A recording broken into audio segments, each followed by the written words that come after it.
جہیز کی شرعی حیثیت۔ نکاح انسانی فطرت کے ایک ضروری تقاضے کو جائز طریقے سے پورا کرنے کا بہترین ذریعہ ہے،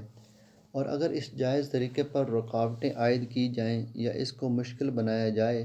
تو اس کا لازمی نتیجہ بے راہ روی کی صورت میں نمودار ہوتا ہے۔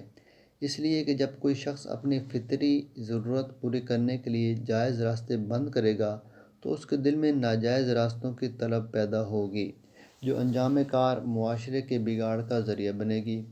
حدیث شریف میں ہے کہ رسول اللہ صلی اللہ علیہ وسلم نے ارشاد فرمایا،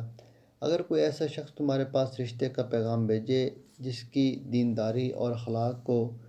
تم پسند کرتے ہو تو اس کا نکاح کرا دو، اگر ایسے نہیں کرو گے تو زمین میں بڑا فتنہ اور وسیع فساد ہو جائے گا۔ اسلام نے نکاح کو جتنا آسان بنایا ہے، موجودہ معاشرتی ڈھانچے نے اسے اتنا ہی مشکل بنا دیا ہے۔ نکاح کے بابرکت بندھن پر بے شمار رسومات، تقریبات اور فضول اخراجات کے ایسے بوجھ لاد دیے گئے ہیں کہ ایک غریب بلکہ متوسط آمدنی والے شخص کے لیے بھی وہ ایک ناقابل تسخیر پہاڑ بن کر رہ گیا ہے، اور اس میں اکثر اور بیشتر ایسی رسومات کا ارتکاب کیا جاتا ہے جن کا اسلام سے کوئی تعلق نہیں، بلکہ وہ ہندوانہ رسمیں ہیں، اور غیر اقوام سے مشابہت کی ممانعت بے شمار احادیث میں وارد ہوئی ہے۔ حدیث مبارکہ میں ہے، سب سے بابرکت نکاح وہ ہے جس میں سب سے کم مشقت، کم خرچہ اور تکلف نہ ہو، اور جہیز ان تحائف اور سامان کا نام ہے جو والدین اپنی بچی کو رخصت کرتے ہوئے دیتے ہیں۔ اگر والدین اپنی رضا و خوشی سے اپنی بیٹی کو رخصتی کے موقع پر کچھ دینا چاہیں تو یہ شرعی طور پر ممنوع بھی نہیں، بلکہ یہ رحمت اور محبت کی علامت ہے۔ ایسی صورت میں بچی کے لیے جہیز لینا جائز ہے، اور بچی ہی جہیز کے سامان کی مالک ہوگی، لیکن شریعت میں کہیں اس کی حوصلہ افزائی نہیں کی گئی،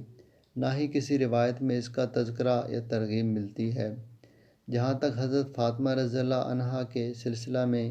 روایت ہے کہ رسول اللہ صلی اللہ علیہ وسلم نے اپنی صاحبزادی فاطمہ الزہرا رضی اللہ عنہا کو جہیز کے طور پر یہ چیزیں دی تھیں: ایک پلودار چادر، ایک مشکیزہ، ایک تکیہ جس میں اصغر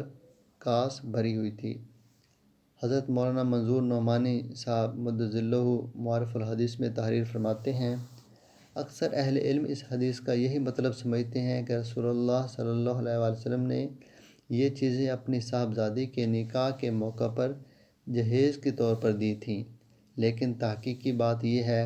کہ اس زمانہ میں عرب میں نکاح شادی کے موقع پر لڑکی کو جہیز کے طور پر کچھ سامان دینے کا رواج بلکہ تصور بھی نہیں تھا، اور جہیز کا لفظ بھی استعمال نہیں ہوتا تھا۔ سیدہ فاطمہ رضی اللہ تعالیٰ عنہ کے علاوہ دوسری صاحبزادیوں کے نکاح کے سلسلے میں کہیں کسی قسم کے جہیز کا ذکر نہیں آیا۔ رہی بات حدیث کے لفظ جہازہ کا مطلب، تو اس کے معنی اصطلاحی جہیز دینے کے نہیں بلکہ ضرورت کا انتظام اور بندوبست کرنے کے ہیں۔ حضرت فاطمہ رضی اللہ تعالیٰ عنہ کے لیے حضور صلی اللہ علیہ وسلم نے ان چیزوں کا انتظام حضرت علی رضی اللہ عنہ کے سرپرست ہونے کی حیثیت سے انہی کی طرف سے اور انہی کے پیسوں سے کیا تھا، کیونکہ یہ ضروری چیزیں ان کے گھر میں نہیں تھیں۔ روایات سے اس کی پوری تفصیل معلوم ہو جاتی ہے۔ بہرحال یہ اصطلاحی جہیز نہیں تھا۔ بہر صورت اگر اس کو جہیز بھی تسلیم کر لیں تو بس وہی بنیادی ضرورت کی چیزیں تھیں جو ان کے گھر میں موجود نہیں تھیں، جن کی ان کو ضرورت تھی، تو آپ صلی اللہ علیہ وآلہ وسلم نے اپنی بیٹی کو اس کا انتظام کر کے دے دیا۔ لہٰذا نمبر 1، اگر والدین بغیر جبر و اکراہ کے اور بغیر نمود و نمائش کے اپنی حیثیت کے مطابق بطیب خاطر لڑکی کو تحفہ دیتے ہیں تو اس میں کوئی حرج نہیں ہے، اور لڑکی اس کی مالک ہوگی۔ نمبر 2، اگر جہیز کے نام پر لڑکے والوں کا مطالبہ کرنے پر یا معاشرتی دباؤ کی وجہ سے محض رسم پوری کرنے کے لیے لڑکے والوں کو سامان دینا پڑے اور مذکورہ سامان دینے میں بچی کے والدین کی رضامندی بھی نہ ہو تو ایسی صورت میں لڑکے والوں کے لیے ایسا جہیز لینا ناجائز ہے،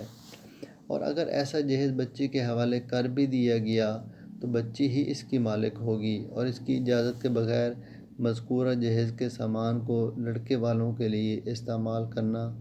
حلال نہیں ہوگا۔ نمبر 3، لڑکے والوں کی طرف سے جہیز دینے کا دباؤ یا جہیز کا مطالبہ کرنا شرعاً درست نہیں ہے۔